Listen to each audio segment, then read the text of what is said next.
प्रियकराची हत्या झाल्यानंतर त्याच्या मृतदेहाशी लग्न करणारी आचल आता गायब झाली आहे. माहेरी गेलेली आचल संपर्कात नसल्याचं तिच्या सासूचं म्हणणं आहे. या खुनाची घटना नोव्हेंबर 2025 मध्ये घडली होती. आचलने तिचा भाऊ आणि वडिलावर हत्येचे आरोप केलेले होते.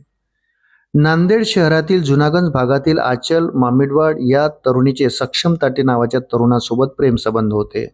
मात्र हे प्रकरण आचलच्या घरी समजल्यावर तिच्या वडिलांनी आणि भावाने मिळून सक्षमचा निर्घृण खून केला.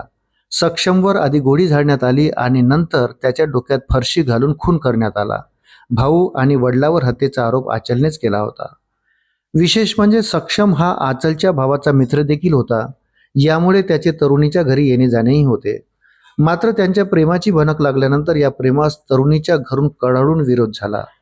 तरीही विरोधाला न जुमानता त्या दोघांनी प्रेमाच्या आणाभाका घेतल्या होत्या.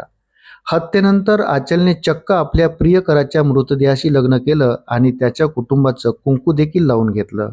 एवढंच नाही तर या तरुणीने तिच्या प्रियकराची हत्या करणाऱ्या आपल्या भावाला व वडिलांना फाशीची शिक्षा दिली जावी अशी मागणीही केली होती. त्यामुळे हे प्रकरण राज्यभर गाजलं होतं. मृत सक्षमची आई संगीता ताटे यांनी माध्यमांना दिलेल्या मुलाखतीतून आचल गायब झाल्याचं सांगितलं. त्या म्हणाल्या की आजीची तब्येत खराब झाल्याचं आचलने सांगितलं. त्यामुळे तिला घरी जायचं होतं. तिचं घर इथून जवळच आहे. मी तिला सोडायला गेले होते. मात्र त्यानंतर ती माघारी आलीच नाही. संगीता ताटे पुढे म्हणाल्या की आजीकडे जाण्यापूर्वी आचल आपल्या काकांच्या संपर्कात होती. ती कुणाला बोलायची, काय बोलायची यावर आम्ही बंधने आणली नव्हती. मात्र ती घरून निघून गेली आणि परत आलीच नाही. दरम्यान सक्षमच्या वडिलांचंही 3 महिन्यापूर्वी निधन झालं आहे. घर सोडल्यापासून आचलचा आणि तिच्या सासूचा संपर्क झाला नसल्याचं संगीता ताटे यांनी सांगितलं. आचल नेमकी कुठे गेली, तिच्या घरच्यांनी तिला लपवून ठेवलंय का, याबाबत अद्याप माहिती मिळालेली नाही.